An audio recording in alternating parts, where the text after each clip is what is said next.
Hello, babes. After a small break, we are back with the stunning conclusion of Seems a Bit Queer. Oh no. Okay, all right, I'm good. So let's see. What are the Cliff's Notes so far? If you've missed it, please go back and watch the rest of the playlist. This is a novel about two people falling in love during like the end of lockdown in like 2021, 2020. You know, that the whole year we forgot that one. I will not be reading spicy scenes on camera. So if you would like to read the middle chunk of chapter 6 that I've cut out, you're going to have to go buy the book, but it's okay. Not only can you buy the ebook, you could buy this copy and you could get 3 books in one, because it's 3 books in one volume, because they're very short books. And you could read it yourself. I have noted after I'm done reading like all of them, I'm going to have to go back and fix some typos. I do my best, okay? So anyway, welcome back to my nightmare. We are here with chapter 6 and 7 of Seems a Bit Queer, so good finale for us. I wrote it. It's a book I wrote. You can go read. You can just go read. If you haven't not caught up, then just go read. Anyway, it is technically the first book in the Quaint City novel series that I wrote. I think there's like 7 of them. I don't remember. I lost count. I have switched my beverage, by the way. We're on tea now instead of coffee. And the vibes are I am at a kitchen table just telling you a story. So please, if you hear dogs barking, if you hear lawnmowers, if you hear weird crackling noises, if you hear ghosts, I'm just hanging out. Like, I don't have control over those things. So sorry about that in advance. Let's see. There is a trigger warning for the earlier chapters, mentions of an abusive relationship or a just not very nice boyfriend. But we're towards the end, so I doubt we'll see Kyle anymore. I don't know, actually. I forgot what happens in the rest of the book, so it's been a while, okay? Anyway, so yes, we are going to read a story. Go get a snack. I'll wait. Did you go? You're having popcorn? It's going to take a while. Just pause me and come back. Anyway, now that you've got your snack. The vibes are weird, dude. All right, we're on chapter 6 of Seems a Bit Queer by Avery Morstan.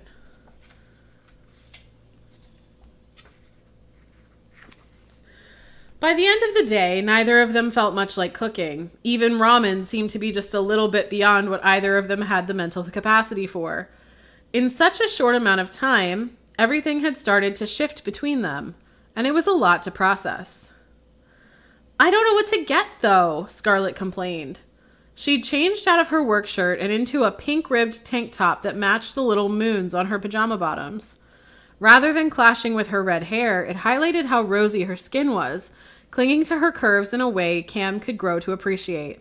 Her stomach growled. She was slumped in a kitchen chair with her head resting on the table in front of her, looking at Cam, who was sprawled out on the sofa. All I know is that I don't want to get dressed, but I am starving. Okay, I saw this on the clock app, Cam said. She stood and grabbed her phone. We can use a randomizer and pick what we want to eat. Oh, like a game? Scarlett said. She sat up in her chair, grinning at Cam. That sounds fun. Yeah, it'll be fun, Cam said. She slid into the chair across from Scarlett and opened her phone to one of the random wheel generator sites she'd seen. Okay, what about pizza? Scarlett frowned. We just had pizza. I mean, that's true, but we need options on the wheel, Cam told her. She shrugged. We don't have to pick pizza. Well, Scarlett hummed, and she tilted her head to the side as she considered. Yeah, don't put pizza on the list. Indian food? Cam put the Indian restaurant on the list, despite the fact that they'd still have to leave the apartment to pick it up, and it was actually on the outskirts of Quaint City, not downtown. Gotcha. What about Chinese? Definitely. Chili Mac from the gas station doesn't sound so bad, Scarlett said thoughtfully, and Cam grinned at her. Is that what you want? Cam asked.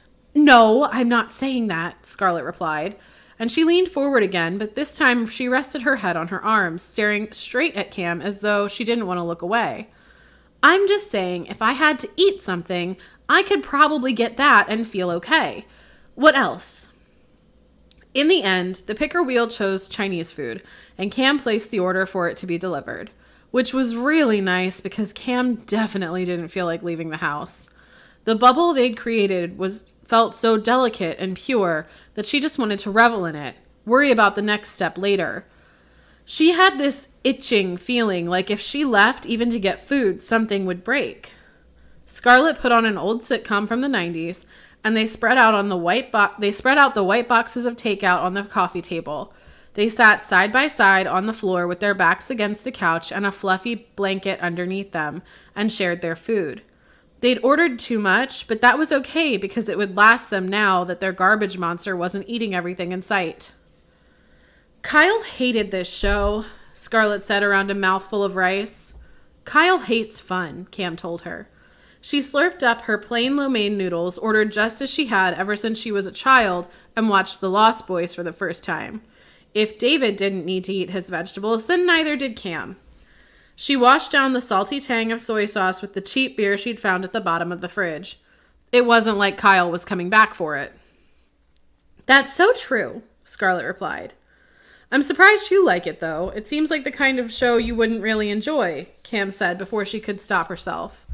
Scarlett's brows furrowed, creating a sweet dimple between them, and the one that appeared at the corner of her mouth whenever she frowned.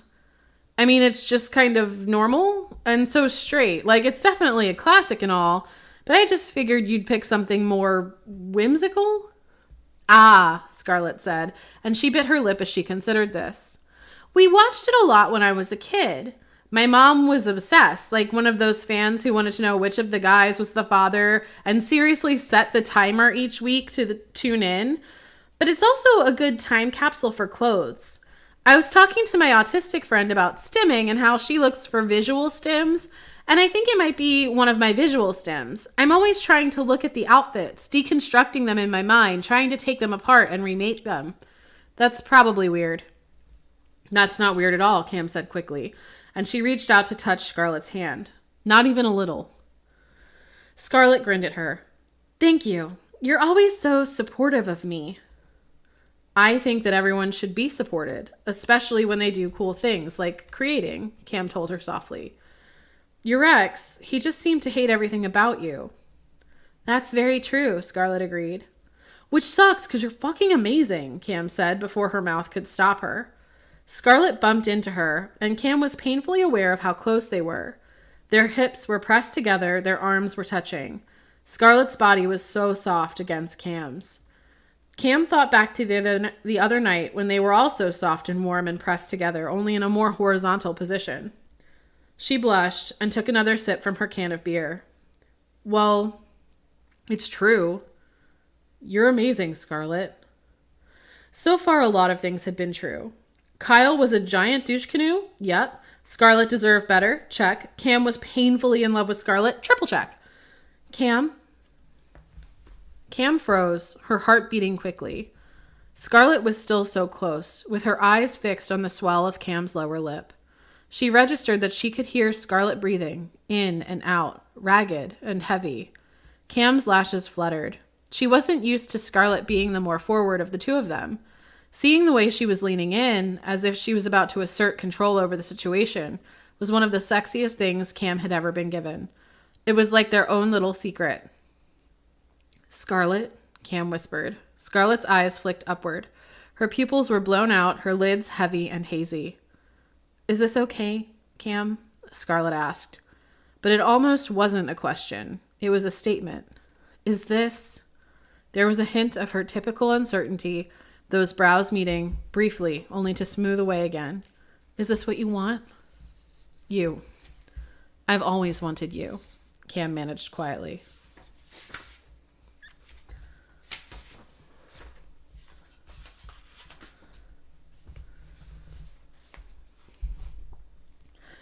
You're so fucking beautiful, Scarlett told her. I love you, Cam said, and then froze. She hadn't meant to say that part out loud. Scarlett's body had tensed. I love you too, Scarlett admitted, but she sounded a little bit afraid of that knowledge. I think I have for a long time. She shifted, and with her shift, Cam was also forced to move until they were lying next to each other, gazing into one another's eyes. Were you trying to scare Kyle off? I know that the two of you had never gotten along. No, oh no, I would never do that to you. If that's who you wanted, I wasn't going to purposefully get in the way of that. Cam paused, and she swished her mouth to the side as she considered this. He was a jerk, and I didn't want to be nice to him. But if he was your jerk, then I wasn't going to interfere with that. Thank you, Scarlett said, and she shuffled closer to Cam, tucking herself under Cam's chin like she had done when they slept in the same bed. I'm glad to know you trust my decision-making skills. On the other hand, I'd hope you'd tell me if I were dating a complete asshole.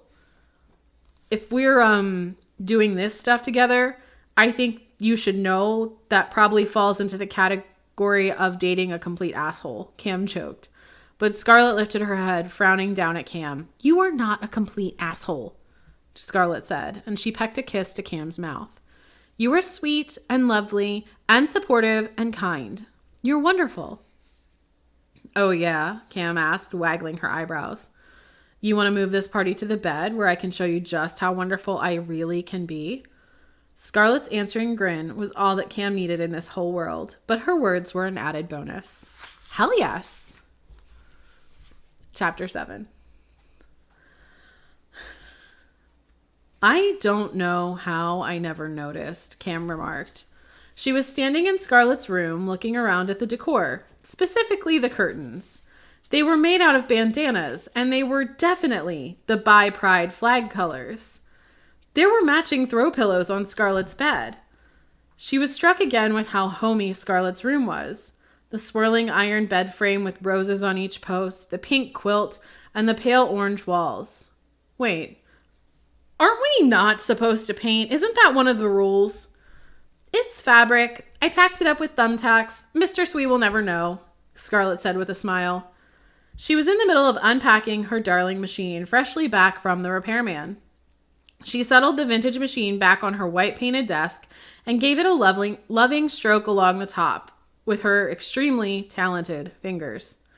Cam was certainly learning to appreciate all the things Scarlett was capable of with her hands. The repair guy must have cleaned up the machine too, because Ruby never looked better. Scarlett beamed. There you are, baby, safe and sound. Cam grinned at her, watching her as she unpacked the cord that went with the machine from her farmer's market tote bag and set about plugging it in. First to the side of the machine, then to the wall. Scarlett's squeal of delight when the light flicked on was priceless. She's happy to be home. It only took a week. I bet she missed us, Scarlett said in a teasing voice. She turned back to Cam and reached out to snag her wrist, pulling her close. She nuzzled under Cam's chin and pressed a kiss to her neck. And here I thought you might be more interested in doing something crafty tonight, Cam said. She brought her hands up to cup Scarlett's behind, clothed under a dress made from the softest bedsheet. It's been a whole week. And what a week. Without Kyle or her sewing, Cam had Scarlett all to herself. The honeymoon phase was definitely real. There had been more relaxed evenings in front of the laptop, snuggled in, watching movies, or not, as the mood struck them. There had been attempts to cooking dinner together, bringing each other endless drinks during the workday, and kissing during coffee breaks. Cam had never been happier. I really should, Scarlett murmured against Cam's skin. I mean, in an ideal world, I would be getting that order ready for Gallery QC, but I don't think there's any time now. They wanted so many dresses by Monday. I'd have to sew through the whole weekend. Hey, Cam murmured, bringing her hands up from Scarlett's luscious bum to grip her waist. She pulled Scarlett back so she could look her in the eyes. That's okay with me, you know that, right? If you need to take some time to get this done, I understand. Scarlett offered Cam a smile. It shouldn't have to be said, but she seemed thankful to have Cam on her side. I have so much to do, though, and entirely alone. He really set me back.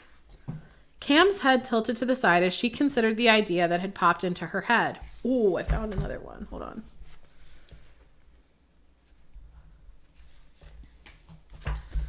What if you showed me? What? Scarlett's eyes were wide with surprise. Well, I'm not really sure I can do any sewing ever, and designing dresses is never going to be my thing, but I bet I can pin stuff or do basic things, Cam said with a casual shrug. Scarlett was looking at her like she just proposed. Cam swallowed nervously. If that's, if I can help you out. You'd really do that? Scarlett asked. Cam grinned. Sweet Scarlett and her ridiculously huge ruffled collar and her cartoon dress, wearing a necklace that had a little wooden diner girl on it surrounded by wooden cartons of fries and milkshakes. Where in the absolute hell did you find that necklace? Cam asked, cracking a smile. It's so much. Too much? Scarlett asked, and her fingers came to rest on the little figure. Cam shook her head. No, she's perfect, Cam assured her. It's just very unique. Cam knew that she was going to need to go slowly with Scarlett in some respects. She would need to be encouraging and enthusiastic about the ways Scarlett expressed herself. Scarlett was a brilliant artist, and she was so beautiful, and she was continually putting up with people who didn't believe in her. Cam wanted to help her shine. Scarlett's answering smile was so bright, so thankful, and it told her everything she needed to know. I got it at that big thrift place over in Blue Goat Township, Scarlett said. She hopped over to Cam and pressed a soft kiss to her cheek. Have I mentioned how happy I am that we're doing this? Only like 5 times since this morning, Cam replied, and she wrapped an arm around Scarlett's waist. She leaned in to breathe her words against the shell of Scarlett's ear in a way she knew would make Scarlett squirm. Please never stop. I won't. Scarlett, her ball of sunshine, her creative, crafty girl, allowed about a minute of cuddling before she pulled back. All right, we've got work to do. I think I can do a majority of the actual stitching, but it's really the pinning and cutting that slows me down. If I could get your help with that, I bet we could get the order filled. How do you feel about ironing? I'm all yours, Captain, Cam said with a jaunty salute. Quite, Scarlett said. In the end, it was a long and tedious weekend, but Cam was satisfied. Scarlett was a patient teacher and carefully explained the answer to any question Cam might have had. She was certainly learning an appreciation for what Scarlett did. Not that she didn't have one before, only it was different when you witnessed the effort that someone put into actually crafting something with their own hands. She guided Cam through carefully pulling loose stitches to create gathered skirts and ruffles, pinning each tiny pleat in place so that all the gathers were even when Scarlett sewed. At one point, Cam had to leave Scarlett stitching so she could go pick up spare threads and pins from the fabric store in Blue Goat. She brought home takeout Indian food complete with a mango lassi because she knew it was Scarlett's favorite, and it made her take a break to eat something. You're so good at taking care of me, Scarlett told her softly when they were curled up in bed later. At 1 a.m. on Saturday night, or Sunday morning more like, Cam had forced Scarlett to put a literal pin in it and come to bed. The alarm was set for 6, and so they could keep going. But Cam had jammed her hands with the sharp pins too many times for her to be able to continue. You take care of me too, Cam replied. Happy to return the favor. I mean, if you're keeping score, Scarlett said, giving Cam a playful nip against her collarbone. Cam giggled. In the dark room, in her bed with Scarlett soft and pliant beneath her, Cam teased along the flesh of Scarlett's inner thigh. You want? Cam asked softly. Scarlett gasped, and as Cam's fingers trailed the sensitive spot where her thigh joined her hips, she was teasing a gentle stroke on other parts of Scarlett too. Always, Scarlett breathed. Cam dove between the covers and set to work. They made the deadline. Well, minus 2 dresses, which Gallery QC gave them an extension on. They celebrated with lattes from Devils. Ooh, is that Frankie? Cam asked Kita as she waited for their drinks. She parked Scarlett at a table inside where the air condition was blasting because it was impossible to avoid on a day this fucking hot.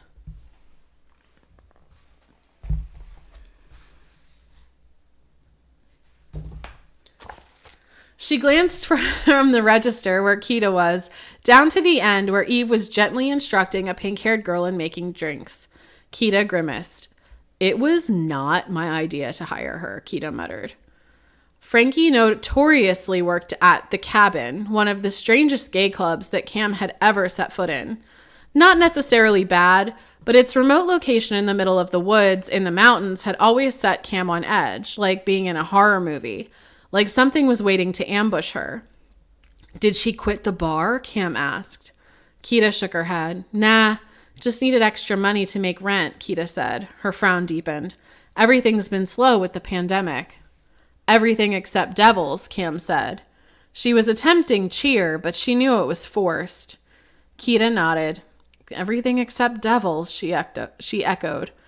Cam waved to her as she moved to the end of the counter to pick up their drinks from Frankie. Strange girl. She shivered as she walked back to Scarlett. Frankie works here now? Scarlett asked, taking her iced latte from Cam. She nodded. Yeah, it's weird, right? I don't know. She always seemed nice to me, Scarlett said with a shrug. I kissed her once. Seriously? Cam's voice was high with surprise as she slid into the seat across from Scarlett. Oh, yeah. During Pride, the year before lockdown, we were both really drunk, though, Scarlett said, as though she had to explain why she would have kissed anyone other than Cam, as if just a week ago she hadn't been sucking face with Kyle. Cam smiled at her. That's cool, I guess. Was she good at it? I've had better, especially recently, Scarlett said, waggling her eyebrows at Cam. She wasn't very good at it, and it ended up doing something with her whole forehead that made her space buns jiggle. Flatterer, Cam teased. You want to go home?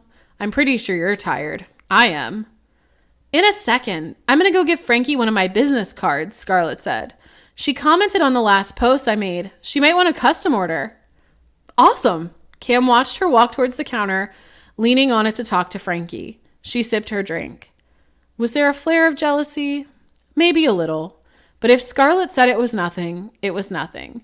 She needed to trust Scarlett. Besides, they'd literally thrown her ex-boyfriend out together, which was a hell of a bonding experience. Quaint City was a small town. They were sure to wander into one of Cam's exes eventually. Scarlett was bounding back to the table, smiling brightly. She wants a dress with mermaids on it. This is going to be so fun. You ready? I have so many plans for you today. Cam almost choked on her drink, laughing. You're sure? If you're tired... Oh, you're right. I'm so tired. I'm going to need to spend all evening in bed with you there just to make sure I definitely don't get up, Scarlett said. Cam cackled. You got it, honey, Cam said. She stood, and Scarlett reached out to take her hand. They were going to walk home together, hand in hand, and then Cam was going to do her damnedest to keep Scarlett in bed all night long. How did you guys feel? That's the end of that one specifically. I found more typos. I can only do so much, y'all. I'm an indie author. I will fix those at some point in the future. Because I kind of want to redo the cover a little too. Like, this is cute, but I don't know that I would buy it if I were looking in a store. So we'll see what we can do. Anyway, how you liking it? If you have listened to Carmilla 86, if you have listened to Hatchet Grannies, how did you like the little cameo at the end from Frankie, huh? Please let me know in the comments, I guess. As always, if you like this video, please consider liking, commenting, subscribing, sharing it with your friend. That is the best way to get books out there. Also, I forgot to mention, I think in one of the other ones, this hardcover book, like this book here, is in the Philadelphia library system. So if you have a library card in Philly and you want to borrow this book, you can. Isn't that cool? Anyway, I'm going to go edit these videos and put them up for you, and go outside, get a walk, take a nap, get a snack, drink some water, take your meds. I'll see you next time.